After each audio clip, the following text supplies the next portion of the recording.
நம்ம சேனலுக்காக சப்போர்ட் பண்ணுற எல்லா ஃப்ரெண்ட்ஸ்க்கும் ரொம்ப ரொம்ப தேங்க்ஸ். Advance happy Pongal.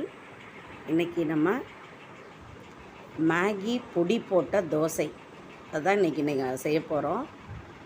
நம்ம குழந்தைங்களுக்கு சட்னி சாம்பார் எதுவுமே தேவையில்லைங்க. வெறும் தோசையே நீங்கள் இதை சாப்பிட்லாம். அவ்வளோ சூப்பராக இருக்கும்.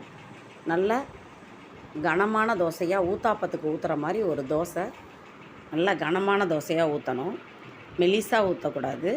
ஏன்னா அப்போ தான் நம்ம வெங்காயம் தக்காளி அந்த பொடியெல்லாம் போடுறப்ப தோசையில் நல்லா அது ஸ்ப்ரெட் ஆகி முறுவலாக இருந்துச்சுன்னா அதெல்லாம் கொட்டிடும். அதனால் கொஞ்சம் தடியாக ஊத்தாப்பம் மாதிரி நம்ம தோசை நல்லா தடியான தோசையாக ஊற்றணும்.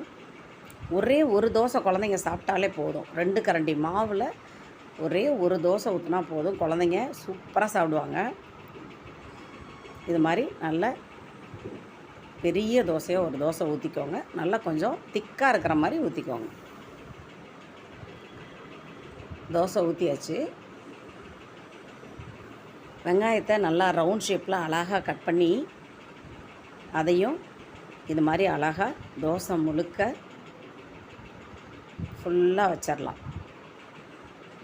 இதோட ரவுண்ட் ரவுண்டாக கட் பண்ண தக்காளி அதையும் இது மாதிரி அழகாக தோசையில் அடுக்கி வச்சுக்கலாம். மாவை தோசைக்கல்ல சிம்மில் வச்சுக்கோங்க. இல்லாட்டி இதெல்லாம் நம்ம செய்கிறதுக்குள்ளே தோசை கருகிரும். இது மாதிரி அழகாக தக்காளி அடுக்கி வச்சிட்டோம். இதுக்கு நடுவில் ஒரு முட்டையை பொத்து ஊற்றிக்கலாம். முட்டை தோசை முழுக்க பரவலாக எல்லா இடத்துலையும் ஸ்ப்ரெட் ஆகிற மாதிரி முட்டையை இது மாதிரி ஸ்ப்ரெட் பண்ணிக்கலாம். ஆனியனில் வேண்டாம், அந்த தக்காளியில் மட்டும் படுற மாதிரி பண்ணிக்கோங்க. ஆனியனில் நம்ம பொடி போடுறதுக்கு அப்போ தான் வசதியாக இருக்கும். அதனால் அந்த தக்காளி முழுக்க முட்டை படுற மாதிரி நல்லா அழகாக தடவி விட்டுக்கலாம். அவ்வளோதான். இப்போது மேகி பவுடர், நம்ம நூடுல்ஸ்க்கு மேகி பவுடர் கொடுப்பாங்கள்ல, அந்த பவுடர் இப்போது மேலே அதுக்கு மேலே பச்சை மிளகா தூவிக்கலாம். நல்லா பொடி பொடியாக நறுக்கி போடுங்க. அப்போ தான் குழந்தைங்க சாப்பிட்றப்ப வாயில் தென்படாது. மேகி பொடியை ஃபுல்லாக தோசை முழுக்க நல்லா எல்லா இடத்துலையும் படுற மாதிரி நல்லா தூவிக்கோங்க. எனக்கு 3 பாக்கெட் ஆச்சு. மேகி பாக்கெட் 3 பாக்கெட் ஆச்சு. ஒரு தோசைக்கு 3 பாக்கெட் ஆச்சு. குழந்தைங்க இது ஒன்று தான் சாப்பிடுவாங்க. ஏன்னா இதில் முட்டை இருக்குது, 2 கரண்டி மாவு ஊற்றிருக்கோம். அதனால் நிறைய தோசை நீங்கள் 3 தோசை 4 தோசை ஊற்ற தேவையில்லை. இந்த ஒரு தோசை சாப்பிட்டாலே குழந்தைங்களுக்கு வயிறு நிறைஞ்சிரும். ஆல்ரெடி 2 கரண்டி மாவு, அதில் முட்டை எல்லாம் இருக்கிறதுனால இதுவே 3 தோசைக்கு கணக்கு வந்துடும். அதனால் குழந்தைங்க இந்த ஒரு தோசையை சாப்பிட்ருவாங்க. இதுக்கு நீங்கள் சட்னி சாம்பார் அரைக்கவே தேவையே கிடையாது. வெறுமனே இந்த தோசையை மட்டும் சுட்டு கொடுங்க. செம்ம டேஸ்ட்டாக சூப்பராக இருக்கும். நான் ஆனால் சும்மா தான் ட்ரை பண்ணேன், எப்படி இருக்குன்னு சும்மா தான் ட்ரை பண்ணேன். ஏன்னா நம்ம வீட்டில் உள்ள இட்லி பொடி போட்டு செய்கிறப்ப நம்மெல்லாம் நல்லா என்ஜாய் பண்ணி சாப்பிடுவோம். குழந்தைங்க அந்த இட்லி பொடியே சாப்பிட மாட்டாங்க.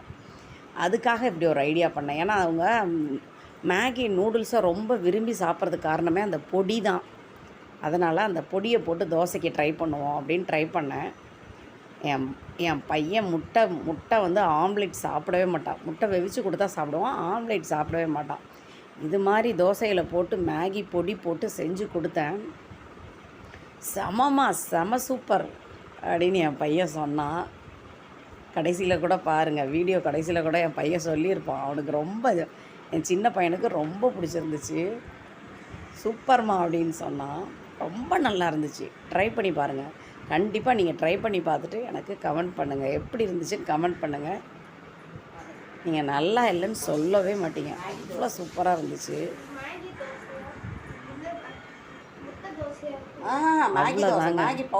மேகி பொடி போட்ட தோசை சுட்டாச்சு.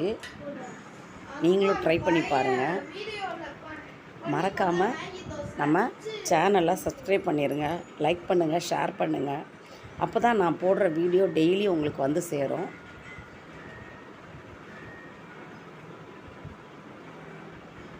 தோசை எவ்வளோ சாஃப்டாக எவ்வளோ சூப்பராக இருக்குது பாருங்கள். தேங்க்யூ ஃப்ரெண்ட்ஸ், தேங்க்யூ ஃபார் வாட்சிங். Advance happy Pongal. மேகி பொடி தோசை ரொம்ப சூப்பராக இருந்தது. நீங்களும் ட்ரை பண்ணிப்பாங்க. இந்த வீடியோ பிடிச்சிருந்ததா லைக் பண்ணுங்கள், ஷேர் பண்ணுங்கள், சப்ஸ்கிரைப் பண்ணுங்கள், பெல் ஐகான் தட்டுங்க.